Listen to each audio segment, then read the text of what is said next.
అనగనగా ఒక దట్టమైన అడవి. ఆ అడవిలో ఇద్దరు ప్రాణ స్నేహితులు ఉండేవారు. కాని వాళ్ళిద్దరిదీ పూర్తి భిన్నమైన పద్ధతి అన్మాట. ఒకరేమో భలే వేగం, మరొకరేమో మరీ నెమ్మది. మరి వీళ్ళిద్దరి మధ్య జరిగిన ఓ అద్భుతమైన కథ ఏంటో ఇప్పుడు చూద్దాం. అయితే ఈ కథలోకి వెళ్లే ముందు ఒక్క విషయం ఆలోచించండి. ఒక పరుగు పందెంలో నిజంగా ఎవరు గెలుస్తారు? మెరుపు వేగంతో పరిగెత్తేవాళ్లా, లేకపోతే నెమ్మదిగా అయినా సరే పట్టుదలగా ముందుకు వెళ్లేవాళ్లా? ఏమో, కథ చివరకు మనకే ఒక క్లారిటీ వస్తుంది. సరే పదండి, ఇప్పుడు మన కథలోని ముఖ్యమైన పాత్రలను కలుసుకుందాం. పచ్చని అడవిలో ఎప్పుడూ హడావిడిగా ఉండే కోతి, ప్రశాంతంగా ఉండే తాబేలు ఇద్దరూ స్నేహితులుగా ఉండేవాళ్లు. కాని వాళ్ళిద్దరూ ఒకరికొకరు పూర్తి భిన్నం తెలుసా? కోతేమో క్షణం కూడా ఖాళీగా ఉండదు. చెట్లమీద అటూ ఇటూ గెంతుతూ అల్లరి చేస్తూ ఉంటుంది. అదే మన తాబేలు అయితే చాలా నెమ్మదిగా ప్రశాంతంగా అడుగులో అడుగు వేసుకుంటూ వెళ్తుంది. ఇక మన కోతికి తన వేగం మీద మహాగర్వం.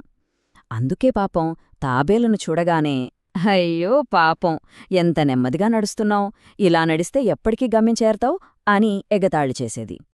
కాని తాబేలు మాత్రం ఏమాత్రం కోపం తెచ్చుకోకుండా ఒక చిరునవ్వుతో చాలా నమ్మకంగా చెప్పేది, నెమ్మదే కావచ్చు, కాని నేను ఆగకుండా ముందుకు వెళ్తూనే ఉంటాను అని. ఆ మాటల్లో ఎంత ధైర్యముందో కదా! అలా వాళ్ల మధ్య సరదాగా మాటలు జరుగుతుంటగా ఒకరోజు అడవిలోని జంతువులన్నీ కలిసి ఒక పోటీ పెట్టాలని నిర్ణయించాయి. ఇంతకీ ఆ పోటీ ఏంటంటే, అడవి మధ్యలో ఉన్న ఒక పెద్ద చెట్టు దగ్గర మొదలుపెట్టి చాలా దూరంలో ఉన్న నది వరకు పరిగెత్తాలి. ఎవరు ముందుగా నదిని చేరుకుంటారో వాళ్లే ఆ పందెం గెలిచినట్టు. ఈ పోటీ గురించి వినగానే మన కోతి ఎగిరి గంతేసి, ఈ పోటీ గెలిచేది నేనే, నాకన్నా వేగంగా ఎవరు పరిగెడతారు ఇక్కడా అని గర్వంగా ప్రకటించింది. కాని అందరినీ ఆశ్చర్యపరుస్తూ మన తాబేలు నెమ్మదిగా ముందుకొచ్చి, నేను కూడా ప్రయత్నిస్తాను అని చాలా వినయంగా చెప్పింది.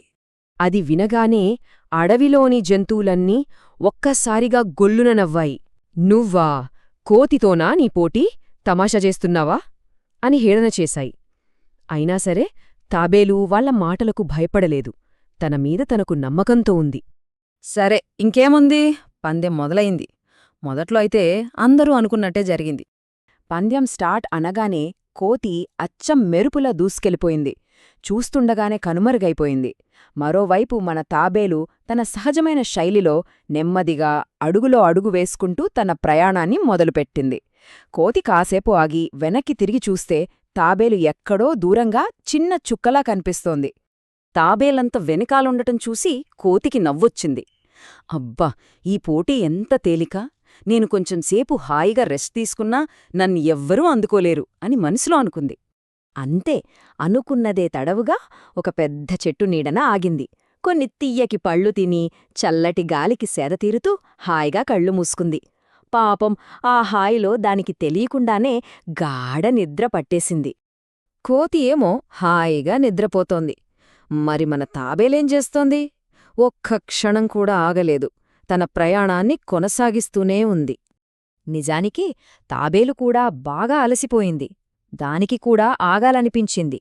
కాని తన లక్ష్యం గుర్తుకొచ్చింది.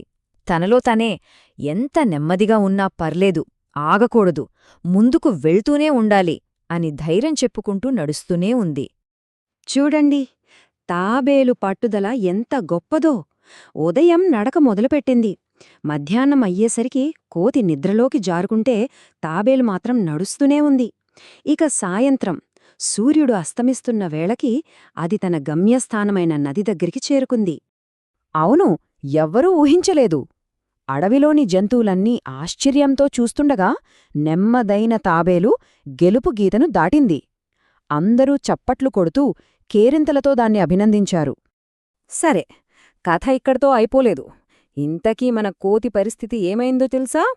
అప్పుడే అసలు విషయం దానికి అర్థమైంది. చాలాసేపటి తర్వాత కోతికి మెలకువ వచ్చింది. ఉలిక్కిపడి ఏచి, అయ్యో, నిద్రపోయామా అని కంగారుగా నదివైపుకి పరుగులు పెట్టింది.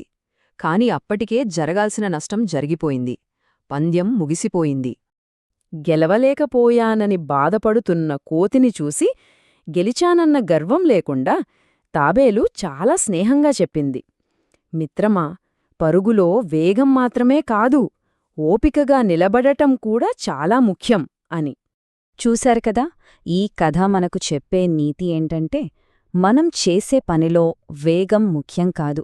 నెమ్మదిగా ఉన్నా సరే ఆగకుండా, పట్టుదల వదలకుండా ముందుకు వెళ్తూనే ఉంటే గెలుపు మనదే అవుతుంది. ఈ అద్భుతమైన కథ విన్నాక ఒక్కసారి ఆలోచిద్దాం. మన జీవితంలో కూడా చాలా సమయం పట్టినా, ఎంతో ఓపిక అవసరమైనా సరే సాధించాలనుకునే గొప్ప లక్ష్యం ఏదైనా ఉందా? దాని గురించి ఆలోచిస్తూ ఉండండి. ఎందుకంటే నెమ్మదిగా అయినా సరే నిలకడగా వెళ్లేవాళ్లే నిజమైన విజేతలు.